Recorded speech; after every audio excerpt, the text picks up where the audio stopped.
साथियों, कभी कभी हमारे देश की अदालतें ऐसा आदेश करती हैं कि उनके परिणाम बहुत दूर तक असर छोड़ते हैं। अभी भोपाल की एक घटना हुई, वहाँ एक वीडियो वायरल हुआ जिसमें एक युवक पाकिस्तान जिंदाबाद के नारे लगा रहा है। उसका नाम मोहम्मद फैजल उर्फ फैजान था। जब हिंदू संगठनों ने उसके वीडियो को देखा और तो वो उसके पास गए। वो साइकिल में पंचर लगाने की काम करता था। तो जब हिंदू संगठन के कार्यकर्ता उस युवक की दुकान पर गए तो उन्होंने उससे पूछा, भाई तू हिंदुस्तान में रहता है, भारत में रहता, यहीं का खाना खाता है, यहीं की हवा में सांस लेता है और जिंदाबाद पाकिस्तान बोलता है, ऐसा क्यों, ये गद्दारी क्यों? तो लड़ने मरने पर तैयार हो गया। वो उनसे मारपिटाई करने पर उतारू हो गया। मजबूर होकर हिंदू संगठनों ने वहाँ उस क्षेत्र के संबंधित थाने में FIR दर्ज कराई। पुलिस ने उसको गिरफ्तार किया और 153B की धारा में उसका चालान करके जेल भेज दिया।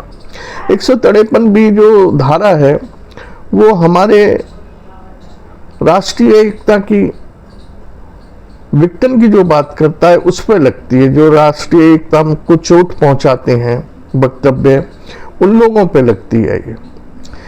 अब उसको जेल भेज दिया गया तो उसके घर वालों ने नीचे सेशन कोर्ट में उसकी जमानत की अर्जी दी, लेकिन उस कोर्ट ने खारिज कर दी। वो लोग हाई कोर्ट पहुंचे। हाई कोर्ट पहुंचे तो कोर्ट ने पूरे मामले को देखा, परखा, जांचा, समझा। तो कोर्ट का जो आदेश आया है वो बहुत ही चौंकाने वाला आया। उन्होंने मोहम्मद फैजाल को बेल दे दी और बेल के साथ जो शर्तें लगाई हैं वो शायद किसी ने कल्पना नहीं की थी कि कोर्ट ऐसा भी आदेश कर सकता है। कोर्ट ने ये आदेश किया है कि हर महीने की दूसरे और चौथे मंगलवार को मोहम्मद फैजान संबंधित थाने में जाएगा, वहाँ हाजिरी देगा और जो भारतीय ध्वज है उसको 21 बार सलामी देगा और भारत माता की जय बोलेगा। ये हर महीने के दूसरे और चौथे मंगलवार को उसे करना है। दूसरे जो समय रखा कोर्ट ने वो 10 बजे से 12 बजे के बीच का रखा। इन शर्तों पर कोर्ट ने मोहम्मद फैजान को जमानत दे दी।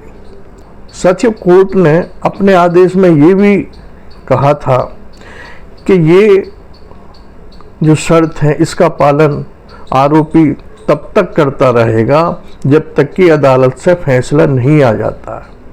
और हमारे यहाँ की अदालतें तो आप सब जानते ही हैं, सालों लग जाते हैं लेकिन फैसला नहीं आता।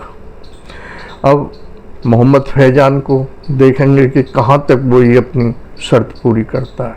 लेकिन उसने ये वादा किया है कि मैं अदालत की इस शर्त को हर हाल में पूरा करता रहूँगा। जमानत मिल गई, वो बाहर आ गया। जब पत्रकारों ने उससे पूछा, भी तुमने पाकिस्तान जिंदाबाद के नारे क्यों लगाए, तो उसने कहा कि मुझे कुछ यार दोस्तों ने कहा था कि हम रील बनाएंगे और तेरी रील वायरल हो जाएगी, तू फेमस हो जाएगा। तो उन्होंने कहा, तब मैंने ये पाकिस्तान जिंदाबाद के नारे लगाए। मुझसे बहुत बड़ा अपराध हो गया है। अब मैं कभी भी पाकिस्तान जिंदाबाद के नारे लगाऊंगा। मैं भारत में रहता हूँ, यहीं पला बड़ा हूँ, यहीं जन्म लिया है और इसी मिट्टी में दफन होना है। मुझे अपने देश से प्यार है। मैं कोर्ट के हर आदेश को मानूंगा और भारत माता की जिंदाबाद के नारे लगाऊंगा। जो भी कोर्ट ने शर्त लगाई है मैं उनको पूरी तरह पालन करता हूं। मैंने पाकिस्तान जिंदाबाद का जो नारा लगाया है, जो अपराध किया है, उसके लिए मैं हाथ जोड़कर आप सभी से माफ़ी मांगता हूं। साथियों, मोहम्मद फैजान की ये बात उन मुसलमानों को भी, युवकों को भी समझनी चाहिए जो पाकिस्तान का झंडा लहराते हैं कभी कभी जुलूस में या मस्जिदों में, या जब उनके कुछ जलसे होते हैं वहाँ पाकिस्तान जिंदाबाद का नारा लगाते हैं। उनको सोचना चाहिए कि कि आप इसी देश में रहते हैं, भारत देश में रहते हैं, इसका अन्न खाते हैं, पानी पीते हैं और गुणगान आप पाकिस्तान जिंदाबाद करते हैं। ये गद्दारी क्यों शर्म नहीं आती आप लोगों को? उन लोगों को क्यों शर्म नहीं आती जो इस तरह का घिनौना कृत्य करते हैं और समाज में वैमनस्य पैदा करते हैं? कोर्ट ने यह भी कहा है कि हमारा शर्त लगाने का मकसद ये था कि जब ये आरोपी इस देश में पला बढ़ा है और रह रहा है तो इसको अपने देश पर गर्व होना चाहिए, इसे दूसरे देश का गुणगान नहीं करना चाहिए। इसी कारण से हमने ये शर्त इसको लगाई है। इसे अपने देश के जो ध्वज है उसे भी सलाम करना चाहिए।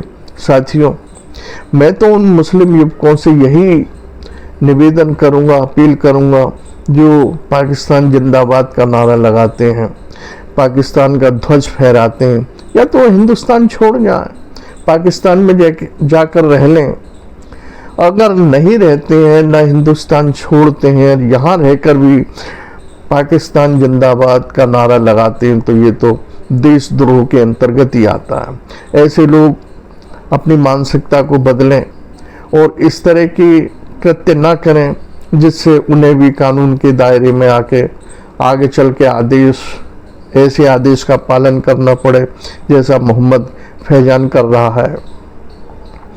साथियों, हिंदू मुसलमान इस देश में रहते आए, सदियों से रहते चले आ रहे हैं, लेकिन हर समाज में कुछ न कुछ ऐसे असामाजिक तत्व, घृणित मानसिकता के तत्व पैदा हो ही जाते हैं कि जो हमारे बीच दूरियां बढ़ा देते हैं। हिंदू समाज में भी कुछ हो सकते हैं, लेकिन मुस्लिम समाज में तो कुछ ज़्यादा ही हैं।